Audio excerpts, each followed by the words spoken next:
Innal hamdalillah nahmaduhu wa nasta'inuhu wa nastaghfiruh wa na'udzu billahi min shururi anfusina wa sayyiati a'malina. May yahdihillahu fala mudhillalah wa may yudlil fala hadiyalah. Asyhadu an la ilaha illallah wahdahu la syarikalah wa asyhadu anna Muhammadan abduhu wa rasuluhu la nabiyya ba'dah. Allahumma shalli wa sallim wa barik ala nabiyyina Muhammadin wa ala alihi wa ashabihi wa man tabi'ahum bi ihsanin ila yaumil qiyamah. Amma ba'd. Faqad qala Allah ta'ala fil Qur'anil Karim ba'da a'udzu billahi minasy syaithanir rajim. Ya ayyuhalladzina amanu taqullaha wa qulu qawlan sadida yuslih lakum a'malakum wa yaghfir lakum dhunubakum wa may yuti'illaha wa rasulahu faqad faza fawzan 'azima. Ma'asyiral muslimin yang dirahmati Allah Subhanahu wa taala. Yang pertama dan yang utama, khatib mengingatkan diri khatib sendiri dan jamaah sekalian, marilah kita senantiasa memperbaharui dan meningkatkan ketakwaan kita kepada Allah Subhanahu wa taala.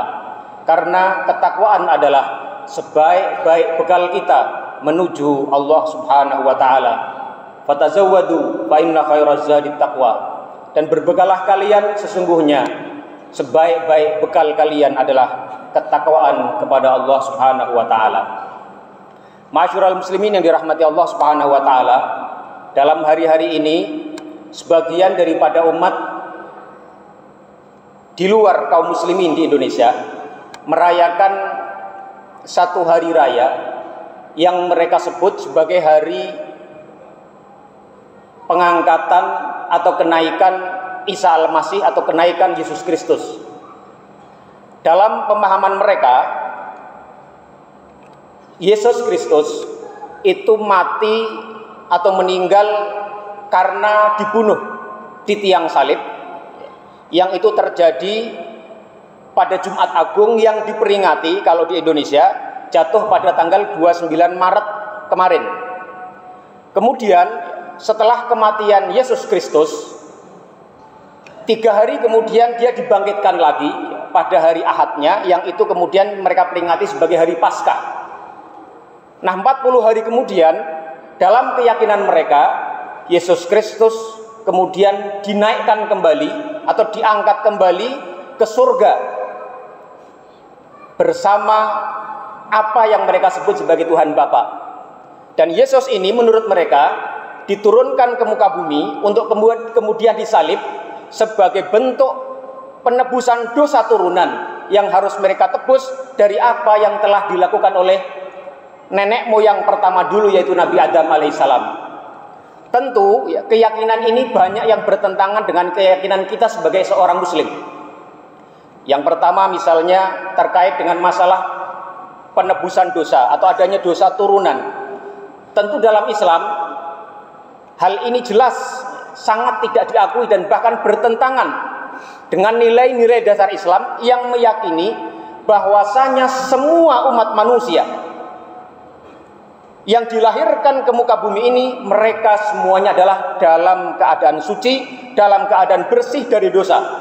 Dan seorang bayi, apapun status bapaknya, apapun perilaku bapak dan ibunya, maka dia dilahirkan dalam keadaan fitrah dan dalam keadaan suci dari segala dosa.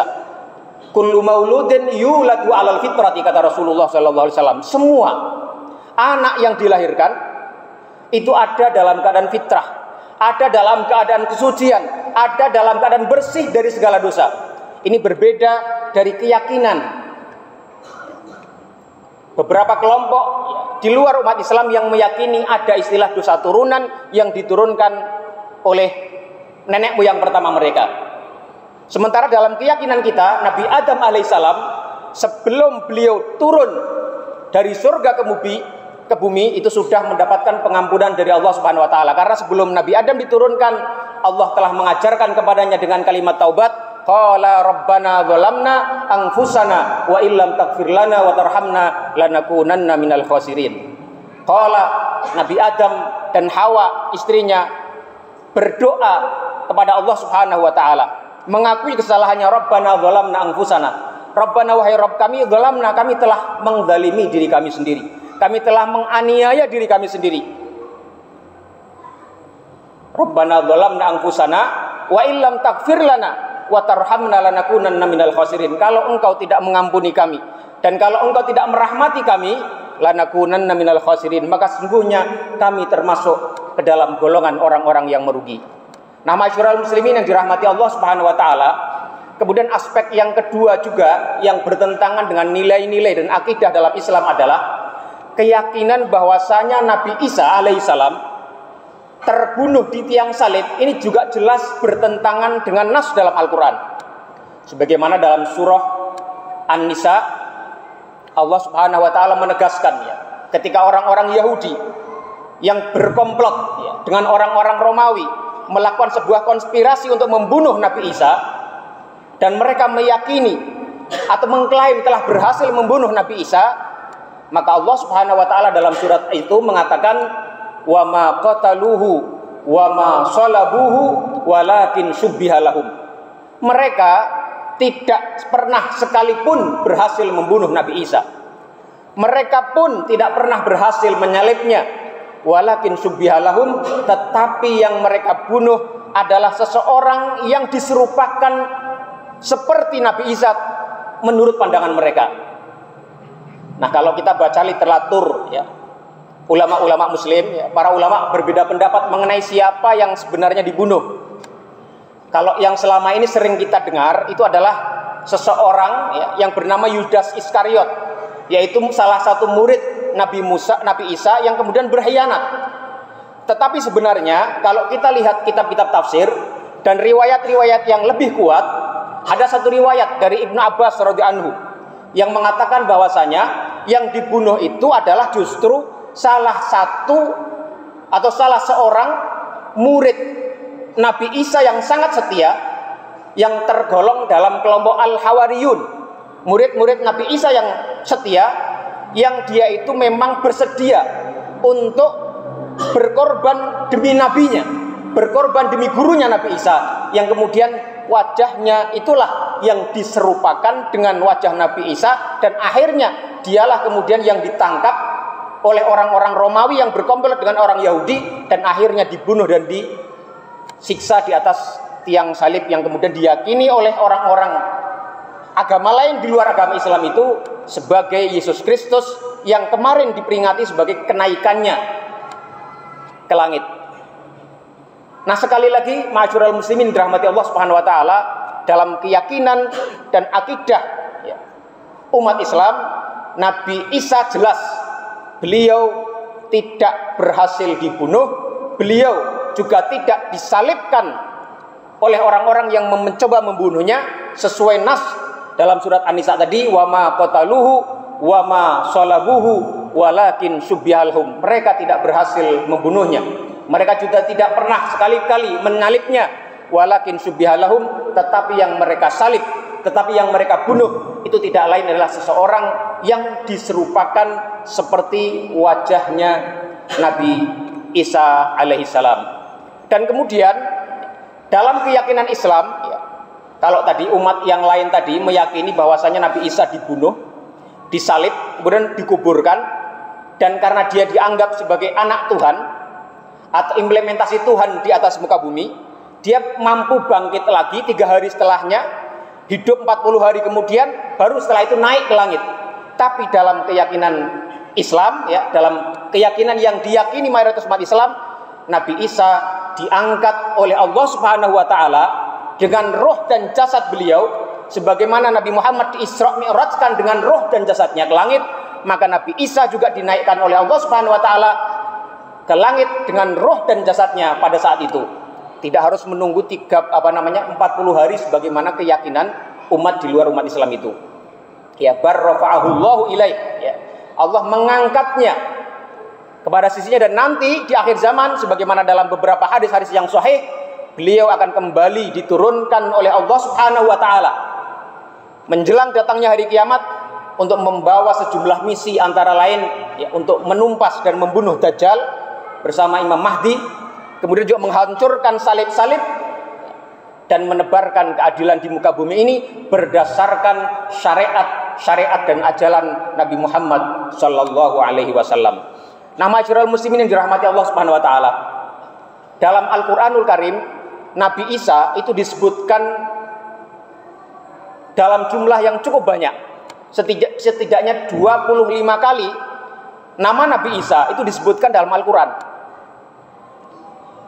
Dan pula di dalam Al-Quran ada 3 surat yang namanya itu relevan atau ada kaitan khusus dengan Nabi Isa alaihissalam. Ada surah yang disebut dengan surah Al-Imran, surah keluarganya Imran. Imran di sini maksudnya adalah kakeknya Nabi Isa. Jadi Imran itu punya keluarga yang mana beliau kemudian memiliki seorang putri yang bernama Maryam, dan dari Maryam inilah kemudian lahir Nabi Isa alaihissalam. Jadi Imran itu adalah kakeknya Nabi Isa, dan Islam menempatkan keluarga Nabi Isa mulai dari kakeknya dalam tempat yang mulia. Karena itu kemudian salah satu surat dalam Al-Quran dinamai dengan surah Al-Imran. Bahkan dalam surah itu Allah Subhanahu wa taala juga menegaskan, innallaha astafa Adama wa Nuhan wa ala Ibrahima wa ala Imran 'alal alamin. Allah Subhanahu wa taala telah memilih dari alam semesta ini, dari umat manusia ini ada 4 pihak. Yang pertama adalah Allah Subhanahu wa taala memilih Nabi Adam. Mengapa Allah memilih Nabi Adam?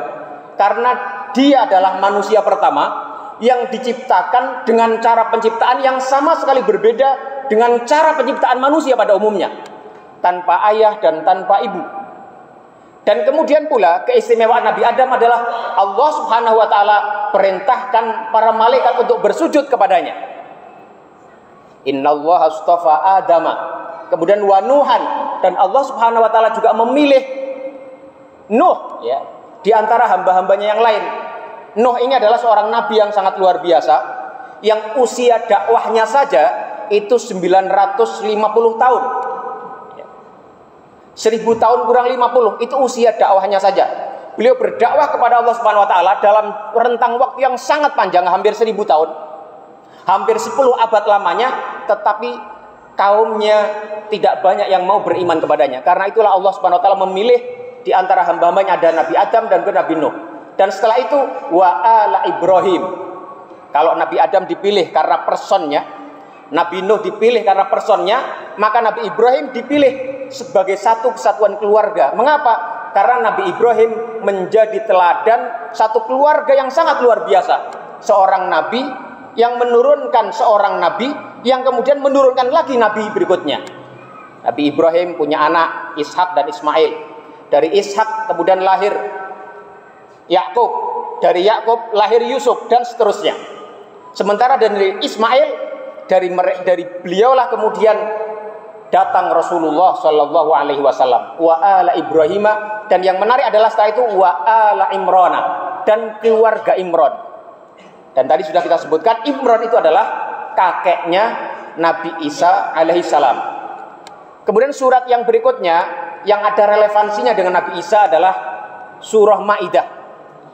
Karena surat ini bercerita tentang hidangan atau Al-Maidah yang dimintakan oleh kaum Nabi Isa kepada nabinya, yaitu Nabi Isa alaihissalam.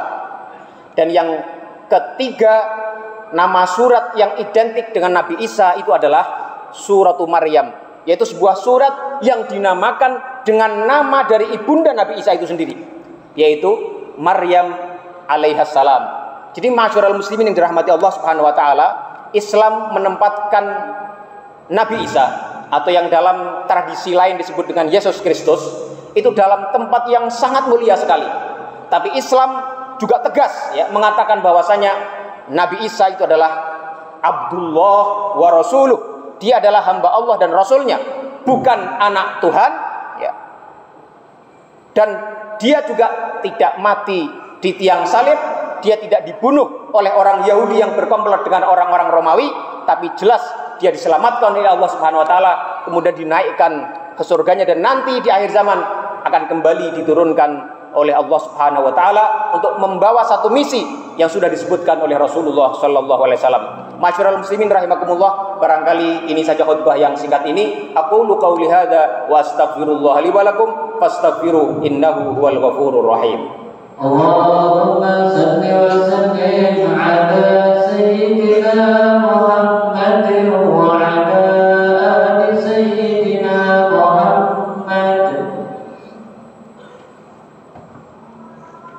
Alhamdulillahi wa kafa, wassalatu wassalamu ala rusulihil mustafa nabiyina wa maulana Muhammadin wa ala alihi wa ashabihi wa man ihtada bihadihi wastanna bisunnatihi min ahli sidqi wal wafa, amma ba'd.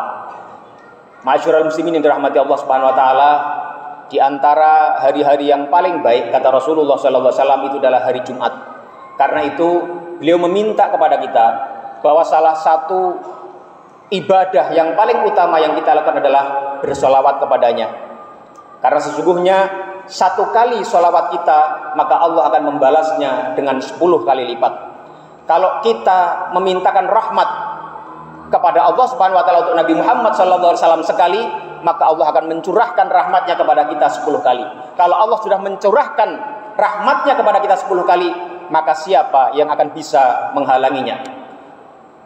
Allah Subhanahu wa taala berfirman, a'udzubillahi minasyaitonir rajim, innallaha wa malaikatahu yusholluna 'alan nabi ya ayyuhalladzina amanu shallu 'alaihi wa sallimu taslima. Allahumma shalli wa sallim wa barik ala nabiyyina Muhammad wa ala ali Muhammad kama shallaita ala Ibrahim wa ala ali Ibrahim wa barik ala Muhammad wa ala ali sayyidina Muhammad kama barakta ala sayyidina Ibrahim wa ala ali sayyidina Ibrahim fil alamin innaka Hamidum Majid. Allahumma ighfir lil muslimina wal muslimat wal mu'minina wal mu'minat al ahya'i minhum wal amwat innaka ghafurur rahim. Allahumma ighfir lana dzunubana wa israfana fi amrina wa tsabbit aqdamana wansurna 'alal qaumil kafirin. Rabbana zalamna anfusana wa illam taghfir lana wa tarhamna lanakunanna minal khasirin. Rabbana taqabbal minna salatana wa siyamana wa qiyamana wa jami'a a'malina shalihah wa tammim taqsirana Rabbana innaka ra'ufur rahim. Allahumma arinal haqqa haqqan warzuqna tiba'ah wa arinal batila batila warzuqna ijtinabah. Allahumma ansuril Islam wal muslimin. Allahumma ansuril mujahidina fi kulli makan. Allahumma ansuril muslimina fi Gazzah. Allahumma ansuril mujahidina fi Gazzah wa fi Palestin.